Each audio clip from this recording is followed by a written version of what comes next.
Rainbow allrounder exterior paint, বাংলাদেশের আবহাওয়া উপযোগী একমাত্র পেইন্ট। স্বাগত নিউজ 24 সকালের সংবাদের সাথে আছি আমি আকাশ এহসান। শুরুতে সাভলন অ্যান্টিসেপটিক সোপের সৌজন্যে করোনা ভাইরাস পরিস্থিতি।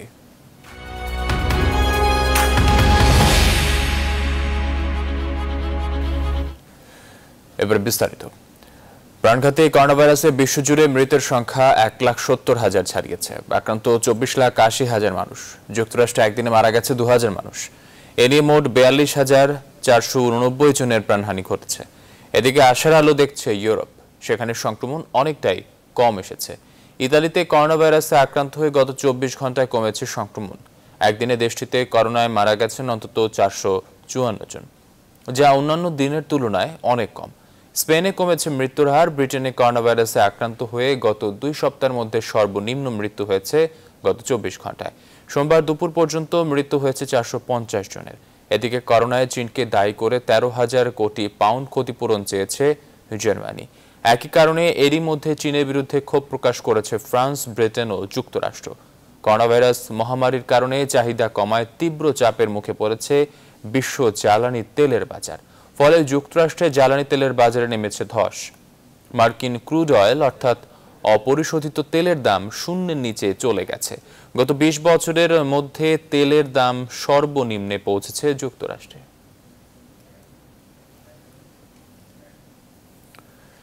যুক্তরাষ্ট্রের করোনা পরিস্থিতি সম্পর্কে জানাতে নিউ ইয়র্ক থেকে সরাসরি যুক্ত হচ্ছেন সহকর্মী সুলতানুর রহমান। সুলতানুর রহমান, আপনাকে স্বাগত। আপনার কাছ থেকে জানতে চাচ্ছি যুক্তরাষ্ট্রের সর্বশেষ অবস্থা এবং কেমন আছেন সেখানকার বাংলাদেশিরা? আমরা যখন কথা বলছি ঠিক তখন আমেরিকায় পুরো দেশ জুড়ে এই করোনা ভাইরাস সংক্রমণের পর থেকে মৃত্যুর সংখ্যা 42,000-এ পৌঁছেছে। বুঝতেই পারছেন আসলে কিরকম একটি অবস্থা। তবে যেই অবস্থা এখন, তাতে বলা হচ্ছে যে সংক্রমণ বা নতুন আক্রান্তের সংখ্যা কমছে, সেই সঙ্গে কমছে মৃত্যুর হারও। যদিও এরই মধ্যে প্রজেকশন যেগুলো রয়েছে সেখানে বলা হয়েছে যে প্রায় 60,000 মানুষ আসলে মারা যাওয়ার আশঙ্কা করা হয়েছে। ফলে আগামী আগস্ট নাগাদ এই মৃত্যুর সংখ্যা আসলে বাড়তেই থাকবে। কিন্তু এখন আমেরিকা জুড়ে প্রত্যেকটা স্টেটে যে অবস্থা চলছে, তাতে প্রেসিডেন্ট ডোনাল্ড ট্রাম্পের যারা সমর্থক রয়েছে তারা বিক্ষোভে নেমেছেন।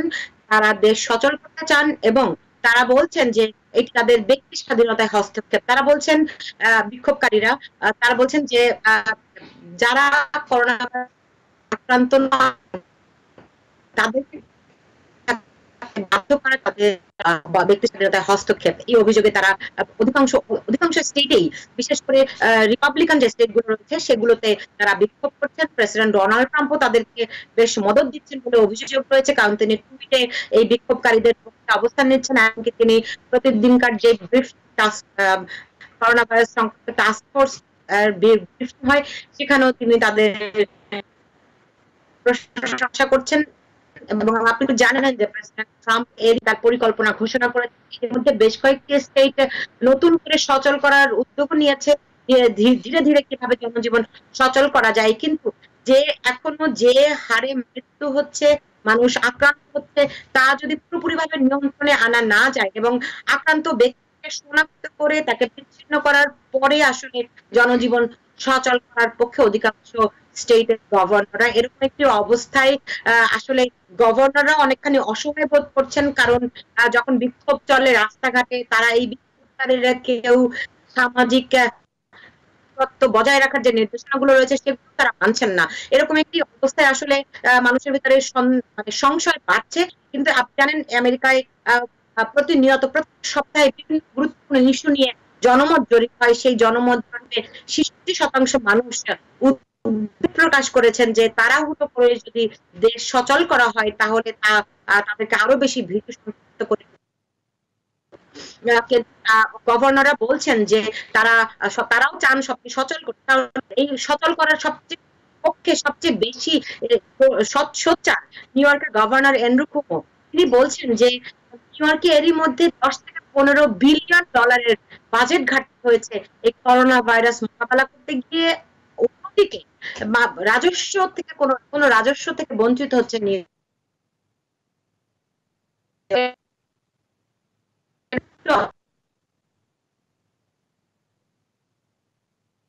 অবস্থায় প্রত্যেকটি স্টেট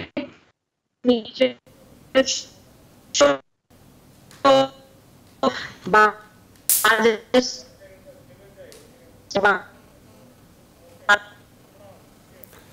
আপনাকে ধন্যবাদ। দর্শক, আমাদের সাথে যুক্তরাষ্ট্র থেকে যুক্ত ছিলেন সহকর্মী সুলতানুর রহমান। তিনি জানাচ্ছিলেন সেখানকার করোনার সর্বশেষ পরিস্থিতি। স্পেনে করোনা আক্রান্ত মৃতের সংখ্যা কমেছে, দেশটির সর্বশেষ খবরে জানিয়েছেন প্রবাসী সাংবাদিক ইসমাইল হোসেন রায়হান।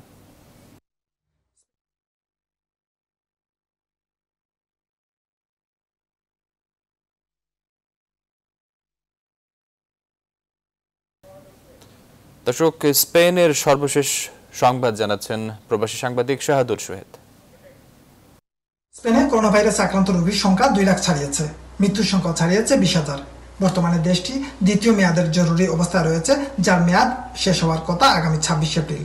কিন্তু অবস্থা নিয়ন্ত্রণে না আসায় সরকার আগামী 9 মে পর্যন্ত জরুরি অবস্থা বহাল রাখার সিদ্ধান্ত নিতে যাচ্ছে। তবে এক্ষেত্রে অনেকগুলো বিষয় আসতে পারে শিথিলতা, এমনটি জানিয়েছে স্পেনের প্রধানমন্ত্রী পেদ্রো সানচেজ। আগামী 27 এপ্রিল থেকে শিশুদের একটি নির্দিষ্ট সময়ে ঘর থেকে বের হওয়ার সুযোগ করে দেওয়া হবে, তবে স্বাস্থ্যনীতি মেনে চলার সর্বোচ্চ পরামর্শ দিচ্ছে সরকার। এদিকে জরুরি রাষ্ট্রীয় সতর্কতা জারির পর থেকে স্পেনের অর্থনীতি অনেকটা ধসে পড়েছে। জরুরি অবস্থার কারণে স্পেনে গত মার্চ মাসের শেষের দিকে বেকারের সংখ্যা দাঁড়িয়েছে 35,48,312 জনে। জরুরি অবস্থার কারণে কাজ হারানো নাগরিকরা স্পেন সরকারের ঘোষণা অনুযায়ী সম্মানের 70% অর্থ পাওয়ার কথা থাকলেও এখন পর্যন্ত অধিকাংশরাই সেই অর্থ পাননি। স্বভাবতই অন্যান্য নাগরিকদের মতো স্পেন প্রবাসী বাংলাদেশিরাও রয়েছেন চরম অর্থনৈতিক সংকটে। বিশেষজ্ঞরা মনে করছেন অর্থনৈতিক মন্দার প্রভাবে পড়ে বন্ধ হয়ে যেতে পারে স্পেনের অনেকগুলো ব্যবসা প্রতিষ্ঠান।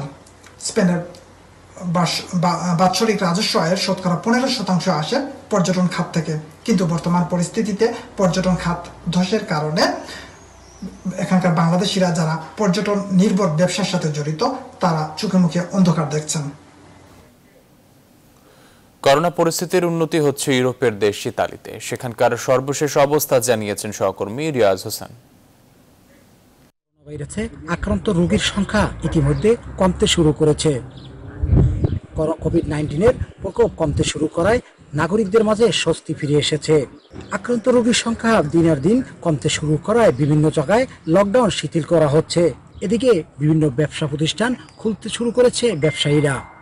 কোভিড-19 ফলে যে সকল অবৈধ অভিবাসী রয়েছেন তাদেরকে বৈধতা দেওয়া হতে পারে বলে এমন একটি ঘোষণা শোনা যাচ্ছে। সেক্ষেত্রে ঘোষণা আসলে অবৈধ অভিবাসীরা বৈধ হওয়ার সুযোগ পাবে। বৈধ হলে চিকিৎসা সহ বিভিন্ন ধরনের সুযোগ সুবিধা গ্রহণ করতে পারবে সেসব অবৈধরা। এদিকে ইতালিতে সর্বমোট 8 জন বাংলাদেশি করোনা আক্রান্ত হয়ে মারা গেছে।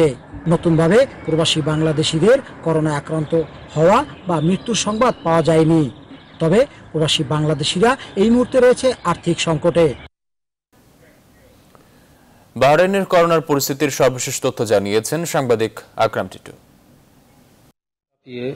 প্রাণঘাতী করোনা ভাইরাস প্রথম দিকে হানা দিয়েছিলেন যখন বাহরাইনে, তখন বেশিরভাগই বাহরাইন এবং বাহরাইনের নাগরিক এবং অন্যান্য দেশের নাগরিকরা আক্রান্ত হয়েছিলেন। তবে ইতিমধ্যে এটি প্রবাসীদের মধ্যে দিন দিন বেড়ে চলছে। বাংলাদেশিদের সংখ্যা প্রায় 100-এর কাছাকাছি বলে এখানকার স্বাস্থ্য মন্ত্রণালয়ের দেওয়া তথ্য মতে জানা যায়। তো এই অবস্থাতেই বাহরাইন সরকার করোনার হাত থেকে দেশ এবং দেশকে রক্ষার জন্য এবং যে পদক্ষেপ নিয়েছিলেন সেখানে তারা বেশ কতগুলো জরুরি ঘোষণা করেছিলেন এবং সেসব ঘোষণার মধ্যে আংশিক লকডাউনও ছিল তার একটি অংশ। তো সেটি গত 9 এপ্রিল উন্মুক্ত করে দেওয়া হয়েছিল। তবে ইতিমধ্যে পানামা এবং বিভিন্ন শহরে বাহরাইনে বেশ কতগুলো ভবনের মধ্যে করোনা ভাইরাসের সংক্রমণ পাওয়া গেছে। তবে এইসবদের মধ্যে বেশিরভাগই শ্রমিক যারা বিভিন্ন দেশের এবং তার মধ্যে বাংলাদেশিরাও রয়েছেন। বাহরাইন সরকার এখানকার যারা কর্মহীন এবং দীর্ঘদিন থেকে খাদ্য সংকটে ভুগছিলেন তাদেরকে সহযোগিতা করার জন্য তারা এই প্রকল্পটি এবং এই পদক্ষেপটি হাতে নিয়েছিলেন যে তারা প্রত্যেকটি শহরে যেখানে বেশি ঘনবসতি রয়েছে সেখানকার লোকদেরকে সরিয়ে অন্যত্র একটি নিরাপদ আবাসস্থলে নিয়ে যাচ্ছেন এবং সমস্ত খাবার থাকার থেকে শুরু করে সবকিছু তারা বহন করেছেন। হতে পারে তারা বৈধ এবং অবৈধ, তাতে কোনো বাধা নেই, তবে এটি কোনো ধরনের ভয়ভীতি কিংবা দেশে প্রেরণের তালিকা কিংবা অন্য কোনো ধরনের সন্দেহজনক কোনো কাজ নয় বলে বাংলাদেশ দূতাবাস থেকে সরাসরি সেটি সবাইকে জানিয়ে দেওয়া হয়েছে। আজকে বাহরাইনে নতুন করে আক্রান্তের সংখ্যা ছিল 14 জন। এই নিয়ে দেশটিতে মোট আক্রান্তের সংখ্যা দাঁড়িয়েছে 1895 জন। নতুন করে এখানে কোনো মৃতের খবর পাওয়া যায়নি, তবে 7 জন এখানে মৃত্যু বরণ করেছেন এ পর্যন্ত। তো এখান থেকে প্রায় 769 জন চিকিৎসা নিয়ে নিজ নিজ বাসস্থানে ফিরে গেছেন এবং বাকিরা স্বাভাবিক অবস্থায় চিকিৎসা নিচ্ছেন। এই ছিল বাহরাইন থেকে। এদিকে মালয়েশিয়াও করোনার প্রকোপ কমছে, সর্বশেষ তথ্য জানিয়েছেন সহকর্মী শাহাদাত হোসেন। মোকাবেলায় গোটা বিশ্ব যখন হিমশিম খাচ্ছে, সফলতার পথে হাঁটছে মালয়েশিয়া। মালয়েশিয়ার স্বাস্থ্য মন্ত্রণালয়ের তথ্য অনুযায়ী গত এক মাসে মালয়েশিয়াতে সর্বনিম্ন আক্রান্তের সংখ্যা, মালয়েশিয়া আক্রান্তের সংখ্যা 36 জন, সর্বমোট মালয়েশিয়া আক্রান্ত হয়েছে 5425 জন। নতুন করে সুস্থ হয়েছে 98 জন। এ নিয়ে মালয়েশিয়াতে সুস্থ হয়েছে 3295 জন। গত এক মাসে মালয়েশিয়ার মৃত্যুর সংখ্যা শূন্য, অর্থাৎ কোনো করোনা ভাইরাস আক্রান্তকারী মালয়েশিয়া মারা যায়নি। তো এই নিয়ে মালয়েশিয়াতে সুস্থর হার 60% গিয়ে দাঁড়ালো। ধীরে ধীরে আক্রান্ত সংখ্যা কমতে থাকলেও মালয়েশিয়া সরকারের দেওয়া যে মুভমেন্ট কন্ট্রোল অর্ডার এটি চলমান, এটি পরবর্তী ঘোষণা না দেওয়া পর্যন্ত চলতি মাসে 28 তারিখে শেষ হবে। এবং এরই মধ্যে মালয়েশিয়া সরকার আরো কঠোর হয়েছে। মালয়েশিয়ার সবচেয়ে বড় যে কাঁচা বাজারটি স্ল্যাং পাসার, এবং এটিকে সম্পূর্ণ লকডাউনে নিয়ে আসা হয়েছে। এই পর্যন্ত মালয়েশিয়ার সর্বমোট 3210 জন অভিবাসীকে আটক করেছে যারা এই আইনটি ভঙ্গ করেছে। দীর্ঘদিন কাজ না থাকা দুশ্চিন্তার মধ্যে আছে মালয়েশিয়া প্রবাসীরা। যদিও মালয়েশিয়া সরকার থেকে বলা হয়েছে প্রত্যেক অভিবাসী শ্রমিকদের প্রত্যেক মালিক যেন তাদেরকে বেতন দিয়ে দেয়, তবে এরই মধ্যে মালয়েশিয়া বিভিন্ন জায়গায় মালয়েশিয়ার প্রবাসীদের খাদ্যের সংকট দেখা দিয়েছে। বাংলাদেশ দূতাবাস থেকে খাদ্য সহায়তা দিল, যেটি শুধু কুয়ালালামপুর ভিত্তিক, এবং কুয়ালালামপুর বাইরে এখনো পর্যন্ত কোনো ধরনের খাদ্য সহায়তা পায়নি। তবে আক্রান্তের সংখ্যা কমতে থাকাতে স্বস্তি ফিরে এসেছে মালয়েশিয়া প্রবাসী বাংলাদেশিদের মাঝে। এবারে দেশের করোনা পরিস্থিতি। বাংলাদেশে করোনা সংক্রমণের 1.5 মাসের মাথায় মৃত্যু 100 ছাড়ালো। সোমবার স্বাস্থ্য অধিদপ্তরের সর্বশেষ অনলাইন ব্রিফিংয়ে জানানো হয়েছে গত 24 ঘন্টায় নতুন সংক্রমণ 492 জন, যা একদিনে এ যাবৎকালের সর্বোচ্চ। নতুন 10 জন মিলে মৃত্যুবরণ করেছেন 101 জন, আর নতুন সংক্রমণ সবচেয়ে বেশি গাজীপুরে। বিস্তারিত আশিকুর রহমান শ্রাবণের প্রতিবেদনে। বাংলাদেশে করোনা ভাইরাসে আক্রান্ত হয়ে প্রথম মৃত্যু হয় 18 মার্চ। তার পরের কয়েকদিন মৃত্যুর সংখ্যা তুলনামূলক কম ছিল, কিন্তু গত কয়েক সপ্তাহ ধরে সেই সংখ্যা বেশিরভাগ দিনই 2 অঙ্কের ঘরে, যার সবশেষ পরিণতি মোট মৃত্যু পৌঁছালো 3 অঙ্কের ঘরে। আমরা গত 24 ঘন্টায় পরীক্ষা করেছি 2779টি নমুনা, এবং এ পর্যন্ত আমরা পরীক্ষা করেছি 26,604টি নমুনা। যে নমুনা আমরা গত 24 ঘন্টায় পরীক্ষা করেছি তার মধ্যে শনাক্ত হয়েছে 492 জন। গত 24 ঘন্টায় মৃত্যুবরণ করেছেন 10 জন, এবং এ পর্যন্ত আমাদের মৃত্যু 101 জন। মোট মৃত্যুর দিক থেকে এখনো এগিয়ে আছে ঢাকা, তবে নতুন সংক্রমণ ক্ষেত্র তৈরি হয়েছে গাজীপুর। গাজীপুরে অনেক বেশি কোভিড আক্রান্ত ব্যক্তির সংখ্যা বেড়ে গেছে, এবং যেটা প্রায় 20% কাছাকাছি। অনলাইন ব্রিফিংয়ে অংশ নিয়ে কেন্দ্রীয় ঔষধাগারের মহাপরিচালক মাস্ক ও পিপিই নিয়ে তৈরি হওয়া বিতর্কের জবাব দেন। যারা এই ধরনের মাস্ক বাংলাদেশে সরবরাহ করেছেন, সিএমএসডি তাদের কোনোভাবেই তাদেরকে কার্যাদেশ প্রদান করেন নাই। আমি বিনীত অনুরোধ জানাবো যে কোনো ধরনের বানোয়ার তথ্য দিয়ে বিভ্রান্ত না করে আমাদের যে কোভিড সংক্রমণের মোকাবেলায় যে আমরা নেমেছি যথাযথভাবে এই যাত্রাটাকে সুগম করার জন্য সবাইকে অনুরোধ জানাচ্ছি। করোনা ভাইরাসে বাংলাদেশে এ পর্যন্ত আক্রান্তের সংখ্যা 2948 জন। আশিকুর রহমান শ্রাবণ, নিউজ 24, ঢাকা। করোনার অবরুদ্ধ সময়েও যে কোনো মূল্যে উৎপাদন সচল রাখার তাগিদ দিয়েছেন প্রধানমন্ত্রী শেখ হাসিনা। আর এর জন্যই বড় মৌসুমে ধান কাটতে যাওয়া কৃষি শ্রমিকদের যাতায়াত নির্বিঘ্ন করার নির্দেশও দিয়েছেন তিনি। গাজীপুর জেলা প্রশাসকের এক প্রশ্নের জবাবে প্রধানমন্ত্রী বলেন, স্বাস্থ্যবিধি নিশ্চিত না করে এখনই পোশাক শিল্প খোলার সিদ্ধান্ত দিতে চায় না সরকার। সকালে গণভবন থেকে ভিডিও কনফারেন্সের মাধ্যমে ঢাকা ময়মনসিংহ বিভাগের জেলা প্রশাসক ও জনপ্রতিনিধিদের সাথে আলাপকালে তিনি এসব কথা বলেন। শাহালি জয়ের রিপোর্ট। করোনা সংকট মোকাবেলায় করণীয় নির্ধারণ করতে ঢাকা ও ময়মনসিংহ বিভাগের জেলাগুলোর সঙ্গে প্রধানমন্ত্রীর এই ভিডিও কনফারেন্স। করোনা মোকাবেলায় জনসচেতনতার উপর সবচেয়ে বেশি গুরুত্ব দিয়ে সরকার প্রধান বলেন, জনগণ সচেতন থাকলে করোনার সংক্রমণ কম হবে। সংকটের এই সময়ে কৃষি উৎপাদন অব্যাহত রাখার উপর গুরুত্ব দেন তিনি। যেহেতু যোগাযোগ ব্যবস্থা এখন বন্ধ, সেজন্য যাতায়াতে অসুবিধা, ইতিমধ্যে আমরা আমাদের আইন শৃঙ্খলা রক্ষাকারী সংস্থা বা সশস্ত্র বাহিনী যারা দায়িত্ব নিয়োজিত তাদেরকে আমি বলবো যে যারা এই ধান কাটতে যাবে তারা যেন যেতে পারে সেই ব্যবস্থাটা তাদের জন্য করতে হবে। করোনার মধ্যে কিছুদিন আগে ঢাকায় গার্মেন্টস শ্রমিকদের যে ব্যাপক সমাগম হয়েছিল তা ঠিক হয়নি বলেও মন্তব্য করেন প্রধানমন্ত্রী। গতবার যেমন হঠাৎ সুপারভাইজার দিয়ে শ্রমিকদের ডেকে নিয়ে আসলো, আমি মনে করি যেটা কোনো মতে ঠিক হয়নি এবং তাদের এই আসা যাওয়ার যে কষ্টটা তারা পেয়েছে, আবার তারপর দিনই বলছে চলে যাও, তাহলে তাদেরকে আনতে হলে আনার ব্যবস্থা করতে হবে, আবার তাদের থাকার ব্যবস্থা করতে হবে এবং তার জন্য সেই স্বাস্থ্য বিষয় সুরক্ষা রেখে যেন থাকতে পারে, তাহলে তারা এটা চালু করতে পারবে। ভিডিও কনফারেন্সে গাজীপুরের জেলা প্রশাসক জানান, এ মাসের 25 তারিখে সেখানকার কিছু গার্মেন্টস কারখানা খুলে দেওয়ার অনুরোধ করেছে বিজিএমইএ। প্রধানমন্ত্রী বলেন, স্বাস্থ্যবিধি অনুসরণ নিশ্চিত না হওয়া পর্যন্ত কারখানা খোলা যাবে না। আমাদের চিন্তা করতে হবে যে এটা ওই 24 বা 25 তারিখ থেকে এটা চালু করা ঠিক হবে কিনা, কি পরিমাণ এখানে রোগী আছে বা এটা পরীক্ষা করে কতজন শনাক্ত হয়েছে সেই বিষয়গুলি আগে জানতে হবে। প্রধানমন্ত্রী জানান, আসন্ন রমজানে বিশেষ খাদ্য সহায়তা কর্মসূচি অব্যাহত রাখবে সরকার।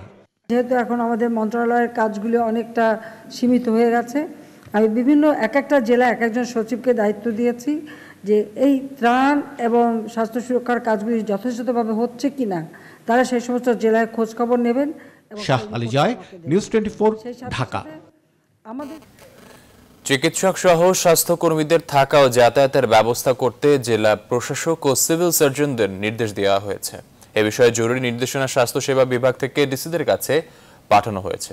সেখানে বলা হয়েছে, করোনা আক্রান্ত রোগীদের চিকিৎসার জন্য পৃথক হাসপাতাল বা কেন্দ্র, চিকিৎসক, নার্স ও সংশ্লিষ্টদের পরিবহনের জন্য যানবাহন, রোগীদের জন্য অ্যাম্বুলেন্স এবং চিকিৎসক, নার্স ও সংশ্লিষ্ট ব্যক্তিদের জন্য পর্যাপ্ত সংখ্যক পিপি, ঔষধ ও ভেন্টিলেটর এবং লাশ পরিবহনের জন্য ব্যাগ প্রভৃতি প্রস্তুত রাখতে হবে। এবার হ্যাক্সেল হ্যান্ড স্যানিটাইজারের সৌজন্যে করোনা ভাইরাস পরিস্থিতির আরো খবর।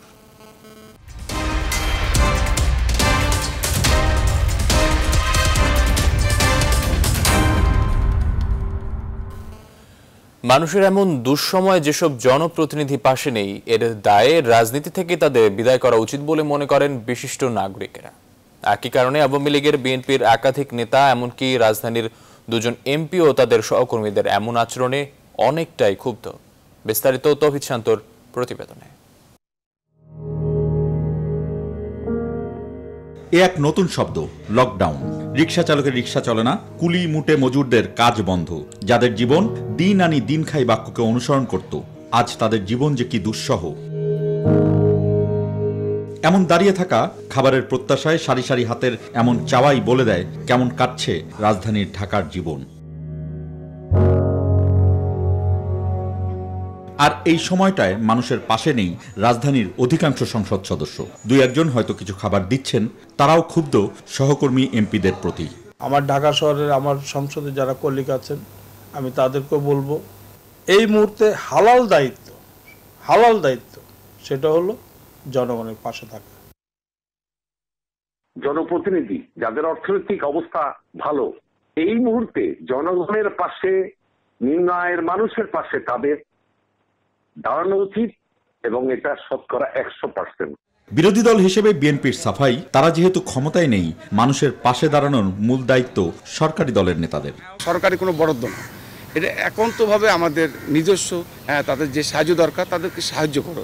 রাষ্ট্রের সম্পদ, রাষ্ট্রের ত্রাণ, রাষ্ট্রের অর্থ সবই সরকারের নিয়ন্ত্রণে। কিন্তু অধ্যাপক সৈয়দ আনোয়ার হোসেন বলছেন, এখনকার অনেক সাংসদই বঙ্গবন্ধুর রাজনীতির ধারে কাছেও নেই, আওয়ামী লীগে থাকার যোগ্যতা নেই তাদের। একই মত ঢাকা বিশ্ববিদ্যালয়ের সাবেক VC SM ফায়েজের। Political leaders, particularly the member of the parliaments, they should come forward seriously. যে জনপ্রতিনিধিরা নানান কারণে বিতর্কিত এবং অভিযুক্ত, তাদের আওয়ামী লীগে থাকা উচিত নয়, এবং আওয়ামী লীগের ঊর্ধ্বতন কর্তৃপক্ষ যারা আছেন তারাও বিবেচনা করবেন যে বঙ্গবন্ধুর হাতে গড়া দলে এই ধরনের প্রতিনিধি বা এই ধরনের মানুষ থাকা উচিত কিনা। মানুষের এই বিপদে মানুষের পাশে থাকার সুযোগ পেয়েছিলেন রাজনীতিবিদরা। হাতে গোনা দু একজন ছাড়া যেখানে কাউকে পেল না সেই ভোটার, সেই নিরন্ন মানুষ। তৌহিদ শান্ত, নিউজ 24, ঢাকা। চিকিৎসকদের নিরাপত্তা ও সুযোগ সুবিধা নিশ্চিত করেই দেশে চালু হচ্ছে কোভিড-19 এর আরও 5টি বিশেষায়িত হাসপাতাল। এর মধ্যে কোভিড-19 রোগী ভর্তি শুরু করেছে বেশ কিছু হাসপাতালে, বাকিগুলো নিচ্ছে চূড়ান্ত প্রস্তুতি। রিশাদ হাসান জানাচ্ছেন বিস্তারিত। রাজধানীর মুগদা জেনারেল হাসপাতালের করোনা ওয়ার্ডে চিকিৎসক ও স্বাস্থ্যকর্মীদের ব্যস্ততা। কোভিড-19 রোগীরা আসবেন, সে কারণেই এই প্রস্তুতি। চিকিৎসক, নার্স ও স্বাস্থ্যকর্মীদের নিরাপত্তা মাথায় রেখেই কোভিড হাসপাতালে রূপান্তর হতে যাচ্ছে এই হাসপাতাল, জানান কমিটির সদস্যরা। KN95 mask, that is equivalent to N95 mask, এবং স্ট্যান্ডার্ড পিপি। এবার যেটা আমরা দিচ্ছি সেটা স্ট্যান্ডার্ড সরঞ্জামই দিচ্ছি। সুসংগঠিত এবং চিকিৎসকদের সর্বোচ্চ নিরাপত্তা, সেই সঙ্গে রোগীর সর্বোচ্চ সেবা হচ্ছে আমাদের মোটো। নিরাপত্তার পাশাপাশি সামনে থেকে যারা কোভিড-19 রোগীদের চিকিৎসা দেবেন তাদের কোয়ারেন্টাইনের জন্য করা হচ্ছে ভিন্ন ব্যবস্থাও। 7 দিন ডিউটি করার পরে তাকে কিন্তু 14 দিন কোয়ারেন্টাইনে থাকতে হবে। তখন উনি ফ্যামিলির সাথে যেতে পারবেন না, তাকে হোটেলেই অবস্থান করতে হবে বা আলাদা অবস্থান করতে হবে পরিবার থেকে স্বতন্ত্র। তো সেই ক্ষেত্রে আমরা তখনও আমরা তাদেরকে হোটেল সাপোর্ট সেটা দেওয়ার জন্য সরকার থেকে ব্যবস্থা করা হয়েছে, যেটা আমরা মেনটেন করছি। রাজধানীর সোহরাওয়ার্দী হাসপাতালের এই বৈঠক সাধারণ নয়। কোভিড-19 রোগীদের চিকিৎসার জন্য তালিকাভুক্ত করা হয়েছে এই হাসপাতালকেও, এজন্য এখানেও চলছে কোভিড রোগীদের চিকিৎসা পরিকল্পনা। এই হাসপাতালের পরিচালক জানান, কোভিড রোগীদের চিকিৎসায় হাসপাতালের নেওয়া বিভিন্ন পরিকল্পনার কথা। আমরা ডাক্তার, নার্সদের মনোবল আরও জোরদার করার জন্য তাদের আমরা মনোরোগ বিশেষজ্ঞ দিয়ে সেশন করছি, এবং আমাদের প্রতিদিন তাদের আমরা ইয়োগা সেশন করছি, যেগুলির মাধ্যমে তাদের মনোবল আরও চাঙ্গা হয়। এর বাইরে শেখ হাসিনা বার্ন ইনস্টিটিউট ও শেখ রাসেল গ্যাস্ট্রোলিভার হাসপাতালও তাদের প্রস্তুতি শেষে সেবা দেওয়া শুরু করবে কোভিড-19 রোগীদের, যেখানে রোগীদের নিরবচ্ছিন্ন সেবার প্রতিশ্রুতি দিচ্ছেন চিকিৎসকরা। রিশাদ হাসান, নিউজ 24, ঢাকা। করোনাভাইরাস সংক্রমণ রোধে দেশজুড়ে চলছে অঘোষিত লকডাউন, ফলে খাবার নিয়ে চরম অনিশ্চয়তায় রাজধানীর দুস্থ নিম্ন আয়ের মানুষ। তাদের সহযোগিতায় সরকারের পাশাপাশি ব্যক্তি উদ্যোগ ও ত্রাণ সামগ্রী বিতরণ করছেন অনেকে। সমস্যা হলো এসব ত্রাণ বিতরণের অধিকাংশ ক্ষেত্রেই সামাজিক দূরত্বের সতর্কতা মানা হচ্ছে না। এই পরিস্থিতিতে নিরাপত্তা নিয়েও উদ্বিগ্ন জনপ্রতিনিধিরা। বিস্তারিত তালুকদার বিপ্লবের প্রতিবেদনে। করোনা ভাইরাসের প্রাদুর্ভাব, চলছে সরকারের অঘোষিত লকডাউন।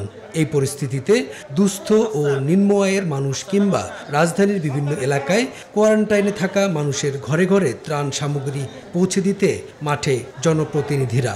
লেগুনা চালাতাম, এখন যে বন্ধতে কিছু করতে পারতেছে না। রিক্সা চালাই তো রিক্সাও তো সমস্যা, যাইতে পারি না। আমার স্বামী রাজমিস্ত্রি কাজ করে, এই প্রথমবার পাইছি, আর পাই নাই। রাজধানীর মিরপুর 2 নং ওয়ার্ডের কমিউনিটি সেন্টার এবং 5 নং ওয়ার্ডে ত্রাণ বিতরণ করা হয়। বাড্ডা শ্রমজীবী মানুষের মাঝে খাদ্য সামগ্রী বিতরণ করেন ঢাকা মহানগর উত্তর যুবলীগের ভারপ্রাপ্ত সভাপতি জাকির হোসেন বাবুল। এখানে কোনো ভোটার নাই, কিছু নাই, যে গরিব যে আছে সবাই পাবে ইনশাআল্লাহ। মাস্টারের মাধ্যমে এই 350 প্যাকেট আমরা আজকে ডিস্ট্রিবিউশন করছি। আজকে আমরা 200 লোটার মাঝে এই ত্রাণটা বিতরণ করছি। আমাদের বাংলাদেশ আওয়ামী যুবলীগের মাধ্যমে আজকে এই ঢাকা মহানগর উত্তরে বিতরণ করছে। এছাড়া ঢাকা উত্তর সিটি কর্পোরেশনের 28 নম্বর ওয়ার্ডে গরিব অসহায় সাধারণ মানুষের ঘরে ঘরে খাদ্য সামগ্রী পৌঁছে দেওয়া হয়। তবে এইসব ত্রাণ বিতরণের অধিকাংশ ক্ষেত্রেই সামাজিক দূরত্ব মানা হয় না। যারা বলতে পারে না তাদের ঘরে ঘরে আমরা পৌঁছে দিয়ে আসতেছি। সকল সহযোগী সংগঠন মিলে আমরা এ যাবৎ প্রায় 2500 প্যাকেট খাবার 2500 পরিবারের মধ্যে আমরা বিতরণ করেছি। ত্রাণ বিতরণে সামাজিক দূরত্ব না মানায় সরাসরি ত্রাণ বিতরণ থেকে সরে দাঁড়াচ্ছেন অনেক জনপ্রতিনিধি। তালুকদার বিপ্লব, নিউজ 24, ঢাকা। করোনার প্রভাবে বাজেট প্রস্তুতির কাজও বিঘ্ন ঘটছে, তবে অনলাইন ব্যবহার করে চলছে যথাসময়ে বাজেট প্রণয়নের প্রস্তুতি। পরিস্থিতি স্বাভাবিক না হলে প্রাক বাজেটের আলোচনা হতে পারে ভিডিও কনফারেন্সের মাধ্যমে। ভাবা হচ্ছে অন্তর্বর্তীকালীন অস্থায়ী বাজেটের ব্যাপারেও। সুলতান আহমেদের রিপোর্ট। এপ্রিল মাস প্রায় শেষের পথে। সাধারণত জুনের শুরুতেই ঘোষণা করা হয় পরবর্তী অর্থবছরের বাজেট। সেই হিসেবে হাতে 1.5 মাসের মতো সময় আছে 2020-21 বছরের বাজেট ঘোষণার। প্রতি বছর এই সময় মহাব্যস্ততার মধ্যে কাটে প্রাক বাজেট ঘিরে। প্রাণঘাতী করোনার প্রাদুর্ভাবে এবছর টানা ছুটি ও সামাজিক দূরত্বের কথা ভেবে ইমেইলে ব্যবসায়ী সংগঠনের কাছ থেকে বাজেটের সুপারিশ নিচ্ছে জাতীয় রাজস্ব বোর্ড। ঘরে বসেই ফাইলপত্র দেখার কাজ সারছেন অর্থমন্ত্রী আহম মুস্তফা কামাল। টানা বন্ধে ব্যাহত হচ্ছে চলতি অর্থবছরের উন্নয়ন কার্যক্রম। এতে সময়মতো প্রকল্প ব্যয়ও করতে পারছেন না পরিকল্পনা মন্ত্রণালয়। অন্যদিকে নানা প্রণোদনা আর অনুদান দিতে গিয়ে বেড়ে গেছে সরকারের অনুন্নয়ন ব্যয়। তাতে বাজেটে হতে পারে বড় পরিবর্তন।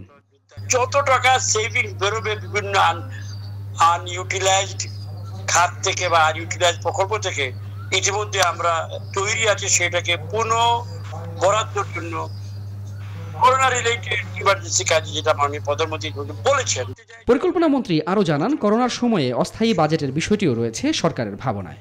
যুদ্ধের সময়, মারির সময়, বড় বড় দুর্যোগের সময় খণ্ডকালীন, আপৎকালীন, এরিয়া ভিত্তিক, বিষয় ভিত্তিক বাজেট করা যায়, কিন্তু আমাদেরই টাকা, আমাদেরই অর্থ।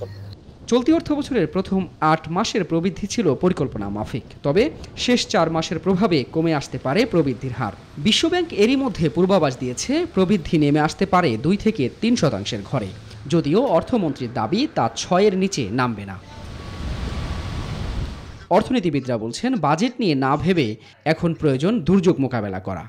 সরকারের বাইরে যে একটা ব্রড বেসড পার্টিসিপেশন, একটা অ্যাডভাইজারি কমিটি থাকা, তাদের মাধ্যমে কার্যক্রমগুলো করা, সেটা কিন্তু সরকার করছে না। সরকার এখনো শুধুমাত্র তার প্রশাসনকে ব্যবহার করেই এগুলো করছে। জানা গেছে আগামী 2020-21 অর্থবছরের বাজেটের আকার হতে পারে 5,80,000 কোটি টাকা। সুলতান আহমেদ, নিউজ 24, ঢাকা। আর মাত্র 3-4 দিনের মধ্যে সম্পূর্ণ হতে যাচ্ছে করোনা রোগীদের চিকিৎসায় দেশের সবচেয়ে বড় অস্থায়ী আইসোলেশন সেন্টারের আইসিইউ ইউনিটের অবকাঠামো নির্মাণ কাজ। স্বাস্থ্য প্রকৌশল অধিদপ্তরের কর্মকর্তারা বলছেন, হাসপাতালের বেড, আইসিইউ সরঞ্জাম সহ সব ধরনের প্রয়োজনীয় সামগ্রী প্রস্তুত। সবকিছু ঠিক থাকলে আগামী 27 এপ্রিলের মধ্যে রোগীদের সেবায় হাসপাতালটি প্রস্তুত করা হবে বলে জানান সংশ্লিষ্টরা। বিস্তারিত জানাচ্ছেন হাবিবুল ইসলাম হাবিব। দিনরাত নির্মাণ শ্রমিকদের কাজের এই গতি বলে দেয় কতটা নির্ভীকভাবে হাসপাতাল নির্মাণের কাজ করছেন তারা। গোটা দেশের মানুষ যখন করোনার শঙ্কায় লকডাউনে ঘরবন্দি, তখন সব ধরনের ঝুঁকি উপেক্ষা করেই কাজ করছেন তারা। মানুষ মানুষের জন্য তার উৎকৃষ্ট উদাহরণ, এর চেয়ে আর কি হতে পারে। আমার দেশের মানুষের জন্য আমি সেবা কষ্ট করতেছি। সবাই যেমন ঘরে যেতে, আমরা না কাজ করলে ওনারা করবো কিভাবে? বেশিরভাগ কাজ এরই মধ্যে শেষ পর্যায়ে বলে জানান বসুন্ধরা ইন্টারন্যাশনাল কনভেনশন সিটির পরিচালক। বৈশ্বিক দুর্যোগ ঘনীভূত হওয়ার আশঙ্কা থেকেই নিজস্ব জায়গায় অস্থায়ী হাসপাতাল নির্মাণে এগিয়ে আসে বেসরকারি প্রতিষ্ঠান বসুন্ধরা গ্রুপ। সে আগ্রহে সামিল হয় সরকার। যেভাবে করোনা আক্রান্তের সংখ্যা বাড়ছে, তাতে করে আমার মনে হয় যে এটা সময়ের প্রয়োজন ছিল, যেটি হয়তো আমাদের মাননীয় চেয়ারম্যান সাহেব সময় মতো উনি বুঝতে পেরেছিলেন, যে কারণে উনি এটাকে সরকারকে দিয়ে দিয়েছেন। প্রস্তাবে সাড়া দিয়ে 2013 শয্যার আইসোলেশন ও 71 শয্যার আইসিইউ সেন্টার নির্মাণ কাজ শুরু করে সরকার।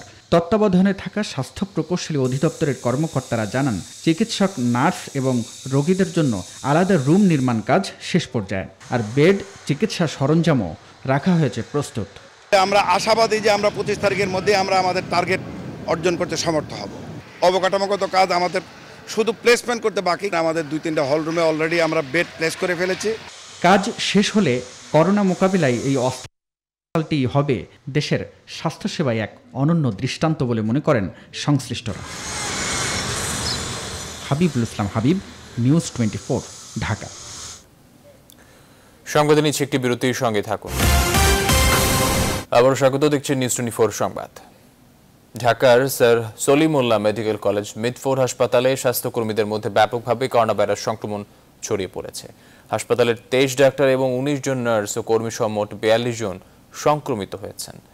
13 এপ্রিল প্রথম চিকিৎসক ও সেবাকর্মীদের নমুনা পরীক্ষা করা হয়। এর মধ্যে 16 এপ্রিল 12 জনের এবং 17 এপ্রিল আরও 10 জনের করোনা ভাইরাস শনাক্ত হয়।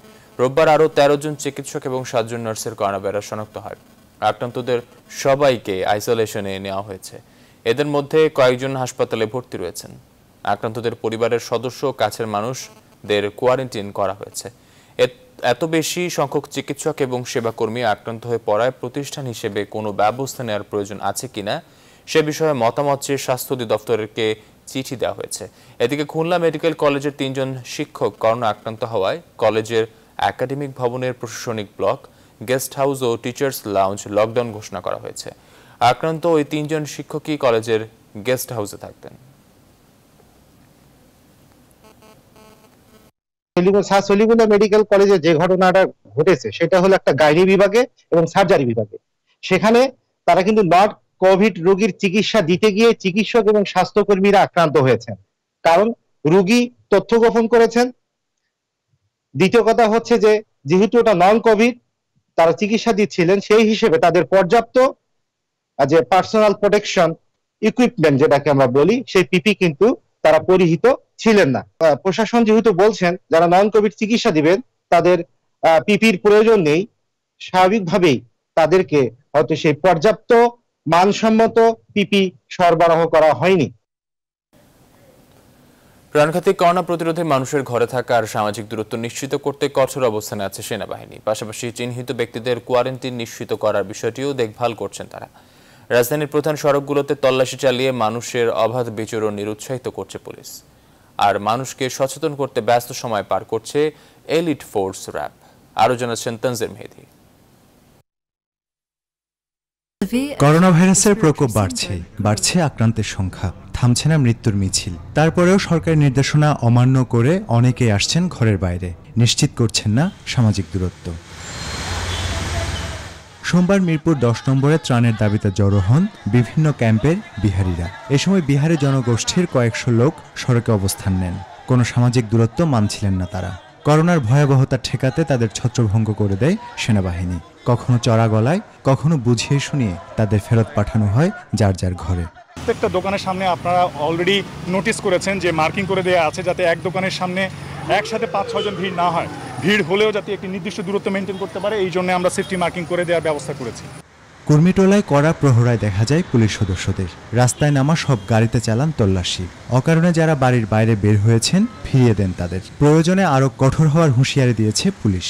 আমরা এখানে যা করতেছি ওই তুচ্ছ কারণে জরুরি প্রয়োজন ছাড়া যারা বের হচ্ছে তাদেরকে আমরা নিয়মিত মামলা দিচ্ছি, ট্রাফিক আইনে মামলা দিচ্ছি, জরিমানা করতেছি।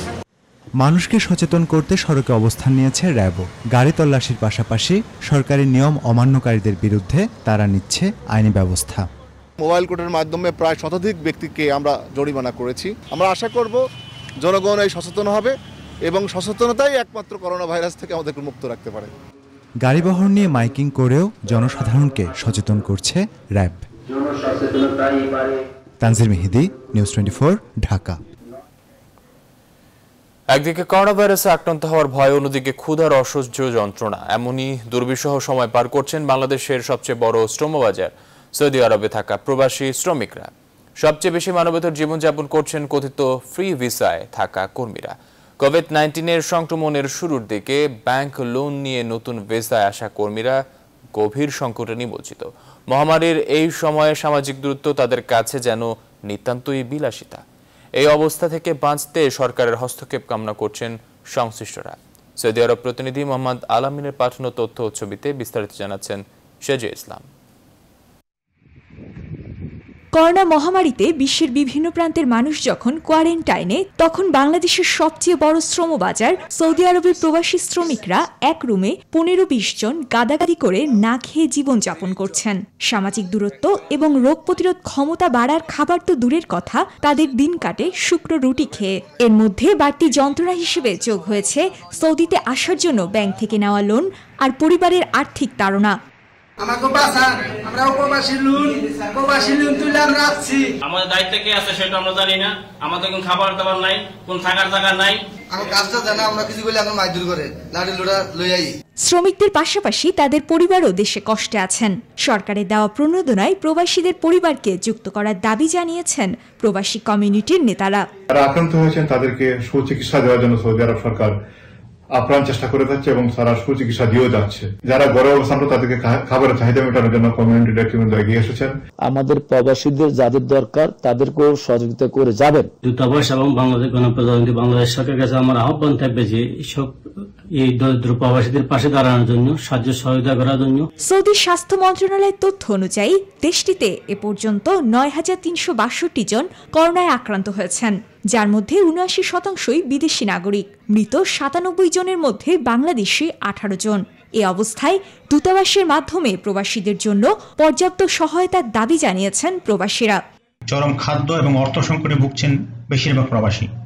তার উপর আছে দেশের পরিবার পরিজনদেরকে নিয়ে চিন্তা। দূতাবাসকে অনুরোধ করব ওনাদের এই খাদ্য সহায়তা প্রকল্প আরো ব্যাপক আকারে প্রবাসীদের মধ্যে চালু করার জন্য। হাতে টাকা না থাকায় বর্তমানে নিজ খরচ চালাতে হিমশিম খাচ্ছেন প্রবাসী শ্রমিকরা।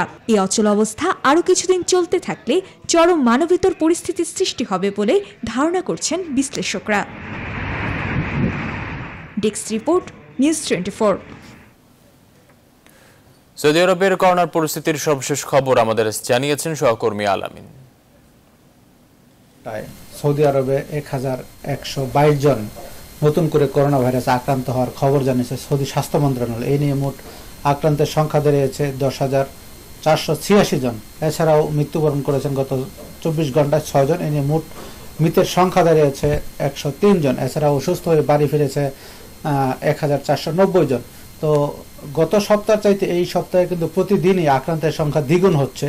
তো সৌদি স্বাস্থ্য মন্ত্রণালয় বলেছে যে বর্তমান সময়ে যেভাবে স্ক্রিনিং করা হচ্ছে, যে প্রতিটি বাড়ি বাড়ি গিয়ে তারা স্ক্রিনিং কার্যক্রম পরিচালনা করছে, এই ক্ষেত্রে রোগীর সংখ্যা বেড়ে যাচ্ছে, আক্রান্তের সংখ্যা বেড়ে যাচ্ছে এবং তারাও কিন্তু পর্যাপ্ত পরিমাণ সেই জনবল নিয়ে তারা চিকিৎসা সেবা কার্যক্রম পরিচালনা করছেন। এবং সৌদি স্বাস্থ্য মন্ত্রণালয়ের তথ্য অনুযায়ী দেশটিতে মোট আক্রান্তের মধ্যে ২৭% রয়েছে সৌদি নাগরিক এবং বাকি ৭৩% রয়েছে কিন্তু বিদেশি নাগরিক। তো গত ২৪ ঘন্টায় সবচেয়ে বেশি আক্রান্তে শনাক্ত করা হয়েছে পবিত্র নগরী মক্কায়, সেখানে ১০২ জন মানুষ আক্রান্ত হয়েছেন। এছাড়াও রিয়াদে ২০০, জেদ্দায় ১৮৬ এবং মদিনাতে ১২০ জন মানুষ করোনা ভাইরাসে আক্রান্ত হয়েছে গত ২৪ ঘন্টায়। এতে কিন্তু আমরা প্রতিদিনই আক্রান্তের খবর শুনছি এবং বাংলাদেশিদের পক্ষ থেকেও কিন্তু আমরা খবর শুনছি। গতকালকে জেদ্দাতে একজন বাংলাদেশি মৃত্যু হয়েছে বলে তার স্বজনরা জানিয়েছেন। তো এছাড়াও কিন্তু সৌদি আরবের বাংলাদেশিরা এই অর্থ কষ্টে আছেন, খাদ্য সংকটে আছেন, এরকম প্রতিনিয়তই এরকম খবর আমাদের কাছে আসছে। তারা দূতাবাস এবং সরকারের কাছে সাহায্যের আবেদন জানিয়েছেন এবং তাদের পরিবারও কষ্টে আছেন বলে তাদের পরিবারকে সহযোগিতা করার জন্য সরকারের প্রতি তারা আবেদন জানাচ্ছেন প্রতিনিয়তই। তো এই পরিস্থিতি আসলে কবে শেষ হয় সেটা বলা যাচ্ছে না।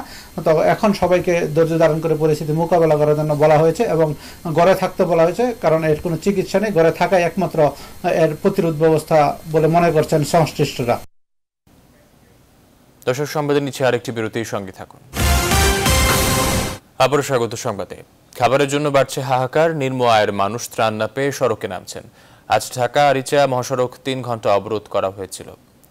নোয়াখালীতে ত্রাণের জন্য ইউনিয়ন পরিষদ অবরোধ করলে চেয়ারম্যানের অনুসারীদের সাথে ধাওয়া পাল্টা ধাওয়া হয়। রংপুরে বিক্ষোভ করে সড়ক অবরোধ করে নারী পুরুষ। বিস্তারিত ফখরুল ইসলামের রিপোর্টে। করোনা কর্মহীন করেছে দেশের কোটি মানুষকে। এই মানুষগুলো নোয়াখালী সদর অশ্বদিয়া ইউনিয়নের জেলে। জাটকা কর্মসূচির আওতায় মাসে মাসে ৪০ কেজি চাল পাওয়ার কথা থাকলেও না পেয়ে এখন ইউনিয়ন পরিষদের সামনে। পরে চেয়ারম্যান গোলাম হোসেন বাবলুর অনুসারীদের সাথে বাধে সংঘর্ষ, হয় ধাওয়া পাল্টা ধাওয়া। এ সময় আহত হন ৭ জেলে। ঘটনাস্থলে পুলিশ আসলে নিয়ন্ত্রণে আসে পরিস্থিতি। অশ্বদিয়া ইউনিয়ন পরিষদের তাদের জন্য সরকারি বরাদ্দকৃত যে স্পেশাল বিজিএফের যে চাল সেটা তারা পাননি। এটা নিয়ে একটা উত্তেজনাকর পরিস্থিতির সৃষ্টি হয়। ত্রাণের জন্য রংপুর সুন্দরগঞ্জ মহাসড়ক অবরোধ করেন অর্ধাহারে অনাহারে থাকা নারী পুরুষ।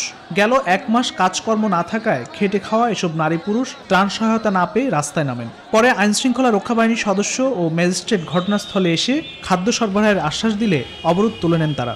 মেম্বার চেয়ারম্যানে 2 বার নাম নেছে আমার, একবারও কোনো পাই নাই। এখন 1 মাস হলো খাবার নাই, আমরা কি করি বাসি? আর জেলের বন্ধু বান্ধব তাকে ঘরে ঘরে খাদ্য দিয়ে আসা আত্রে।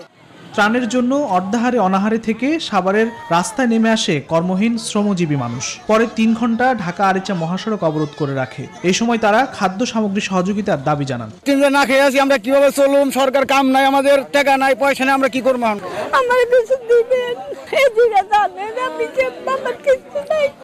একই ঘটনা ঘটে রাজধানীর বিহারি ক্যাম্প এলাকায়। খাদ্য ও ত্রাণ সামগ্রীর অভাবে রাস্তায় নেমে অবরোধ করে অসহায় মানুষ। পরে সেনাবাহিনীর আশ্বাসে অবরোধ তুলে নেয় তারা। এই প্রবলেম আমাদের কাছে কন্টিনিউয়াসলি আসছে যে অনেকে ত্রাণ পাচ্ছেন, অনেকে পাচ্ছেন না। চিত্রটা আসলেই অত্যন্ত সঠিক। যে ওয়ার্ড কমিশন বা সিভিল অ্যাডমিনিস্ট্রেশন রয়েছে, যথাযথ কর্তৃপক্ষকে জানানোর মাধ্যমে আমরা চেষ্টা করব সিভিল অ্যাডমিনিস্ট্রেশনের মাধ্যমেই যাতে এই ব্যবস্থাটা খুব জরুরি ভিত্তিতে নেওয়া হয়। অসহায় এই মানুষগুলো বলছেন, দীর্ঘদিন কর্মহীন থাকায় পরিবার নিয়ে বেঁচে থাকাই এখন দায় হয়ে পড়েছে। তাই দ্রুত সরকারের সহায়তা চান তারা। ফখরুল ইসলাম, নিউজ 24, ঢাকা। হাওর অঞ্চলের ধান কাটতে যাচ্ছে চট্টগ্রামের 1,500 শ্রমিক। প্রথম দফায় 100 জনের পর দ্বিতীয় দফায় সোমবার 500 শ্রমিক পাঠিয়েছে চট্টগ্রাম মহানগর পুলিশ। করোনা ভাইরাসের কারণে কর্মহীন হয়ে পড়া বিভিন্ন এলাকা থেকে নিম্ন আয়ের শ্রমিকদের পাঠানো হচ্ছে। একে আরও শ্রমিক পাঠানো হবে।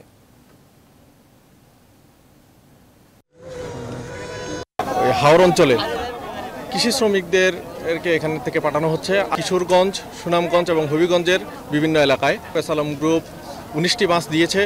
এই 19টি বাসের মাধ্যমে টোটাল 500 জন কৃষি শ্রমিককে বিভিন্ন অঞ্চলে পাঠানো হচ্ছে। বিদ্যুৎ বিভ্রাটের খবরে ক্ষোভ জানিয়েছেন বিদ্যুৎ প্রতিমন্ত্রী নসরুল হামিদ পিপু। সোমবার বিদ্যুৎ বিভাগের কোম্পানিগুলোর সঙ্গে ভিডিও কনফারেন্সে যোগ দেন তিনি। প্রতিমন্ত্রী বলেন, অনেক জায়গা থেকে লোডশেডিং এর অভিযোগ পাওয়া যাচ্ছে, যা অনাকাঙ্ক্ষিত। বর্তমানে পিক আওয়ারে 9,000 মেগাওয়াট চাহিদা হলেও গড়ে 6 থেকে 7,000 মেগাওয়াট বিদ্যুৎ লাগছে। তবুও কেন লোডশেডিং এর প্রশ্ন রাখেন নসরুল হামিদ। বিদ্যুৎ বিভ্রাট হলে দ্রুত গ্রাহকদের পাশে দাঁড়ানোর নির্দেশ দিয়েছেন তিনি। নিজের ফেসবুক পেজে প্রতিমন্ত্রী এর বিস্তারিত তুলে ধরেন।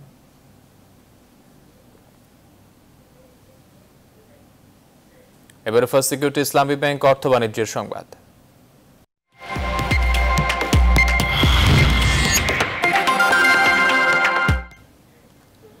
যখন করোনা ভাইরাস ঠেকাতে লকডাউন স্থবির সারা দেশ, চারদিকে যখন খাবারের জন্য হাহাকার, ঠিক তখনই হুহু করে বাড়ছে চালের দাম। 2 সপ্তাহের ব্যবধানে বাজারে কেজিতে বিভিন্ন ধরনের চালের দাম বেড়েছে 8 থেকে 10 টাকা পর্যন্ত। এতে এই দুর্যোগের মধ্যে ভয়াবহ সংকটে পড়েছে নিম্ন ও মধ্য আয়ের মানুষ। সংশ্লিষ্টরা বলছেন, প্রশাসনের নজরদারি না থাকায় অসাধু ব্যবসায়ীরা চালের বাজার অস্থির করে রেখেছে। লোক আছে তারা অতি উৎসাহী হইয়া তারা চাউল হাজার হাজার লক্ষ লক্ষ বস্তা চাউল তারা স্টক করে তারা মার্কেটের একটা চাহিদা সৃষ্টি করে দেয়। তার জন্য এই মার্কেটের দামটা অতিরিক্ত বাড়ে গেছে। সংবাদ নিচ্ছে আরেকটি বিরতির সঙ্গে থাকুন। আবারও স্বাগত সংবাদে। আন্তর্জাতিক প্রসঙ্গ। বিশ্বজুড়ে প্রাণঘাতী করোনার সংক্রমণ শুরু হবার পর থেকে ব্যাপকভাবে শুরু হয়ে গেছে ভ্যাকসিন তৈরির কাজ। অ্যান্টিভাইরাল ঔষধের পরীক্ষা নিরীক্ষার কাজও চলছে সমান তালে। আর সেই প্রসঙ্গে এবার গুরুত্বপূর্ণ তথ্য দিল মার্কিন জৈব প্রযুক্তি কোম্পানি জিলিয়েড সায়েন্স। রেমডেসিভির ঔষধ প্রয়োগের মাধ্যমে বানরের দেহে সম্পূর্ণভাবে করোনা সংক্রমণ বন্ধ করা গেছে বলে দাবি করছে তারা। এর আগেও কয়েকজন রোগী এই ঔষধ গ্রহণে তাড়াতাড়ি সুস্থ হয়েছেন বলেও জানানো হয়েছিল তাদের পক্ষ থেকে। ধারণা করা হচ্ছে রেমডেসিভিরই হতে পারে করোনার চূড়ান্ত বিকল্প প্রতিষেধক। নিবির আমিনের ডেস্ক রিপোর্ট। বর্তমান সময়ে বিশ্বের সবচেয়ে কাঙ্ক্ষিত বস্তু কোভিড-19 প্রতিষেধক। কবে হাতে আসবে করোনা মোকাবেলার চূড়ান্ত সে মাধ্যম, সেদিকেই তাকিয়ে সবাই। দেশে দেশে চলছে অ্যান্টিভাইরাল ওষুধের পরীক্ষা। আর তেমনই এক মুহূর্তে ইতিবাচক তথ্য দিল মার্কিন biotechnology company জিলিয়েড sciences.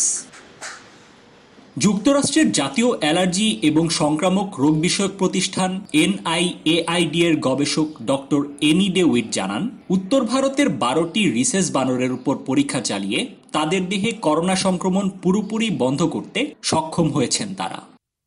If you are in a situation পরীক্ষায় পরিষ্কার একটি পরিবর্তন লক্ষ্য করা গেছে। যেসব বানরের ওপর রেমডেসিভির প্রয়োগ করা হয়েছে তাদের কোনো ধরনের শ্বাসকষ্টই ছিল না, তাদের ফুসফুসেরও কোনো ক্ষতি দেখতে পাইনি আমরা। ফলে এটা খুবই স্পষ্ট যে এই রোগ প্রতিরোধে খুবই গুরুত্বপূর্ণ ভূমিকা রাখছে ড্রাগটি। এর আগে চলতি সপ্তাহেই রেমডেসিভির প্রয়োগ করে আশা জাগানিয়া ফল পাওয়ার কথা জানিয়েছিল জিলিয়েড সায়েন্সেস। প্রাণঘাতী ইবোলার চিকিৎসার জন্যই মূলত ওষুধটি বানিয়েছিল তারা। তবে ইবোলায় কার্যকরী ভূমিকা না রাখলেও সার্স ও মার্সের চিকিৎসায় বেশ ফলপ্রসূ প্রমাণিত হয়েছিল রেমডেসিভির। আর এখন ইতিবাচক ফল পাওয়া গেল কোভিড-19-এর চিকিৎসাতেও। নিবির আমিন, নিউজ 24। খেলার খবর। টোকিও অলিম্পিক নিয়ে এবার শঙ্কার খবর দিল জাপানি রোগ বিশেষজ্ঞরা। তাদের মতে 2021 সালেও এই ক্রীড়াযজ্ঞ আয়োজন সম্ভব হবে না। জানান, জাপানে অলিম্পিক আয়োজন হতে যাচ্ছে বেশ সময় সাপেক্ষ ব্যাপার। আরিফুল ইসলামের রিপোর্ট।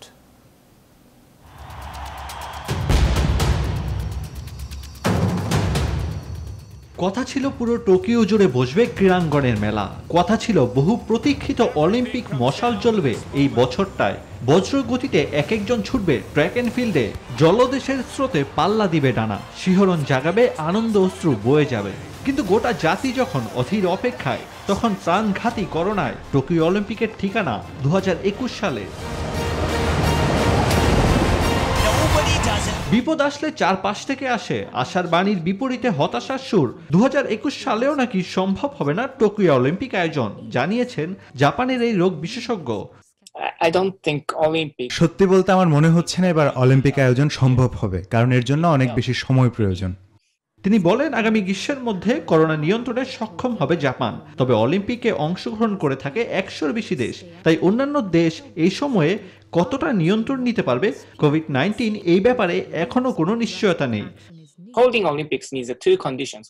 খেলাধুলার অন্য আসরের মতো অলিম্পিক 40, 50, 60টি দেশে আটকে থাকে না।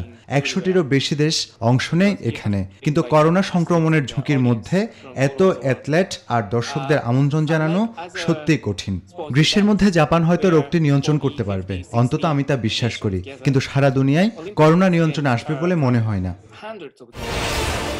করোনা দূর হোক, অলিম্পিকের মশাল জ্বলুক, আলোকিত দুনিয়ার অপেক্ষায় বিশ্ববাসী। আরিফুল ইসলাম, নিউজ 24। দর্শক, এই ছিল এখনকার আয়োজনে। সাথে থাকার জন্য ধন্যবাদ সবাইকে।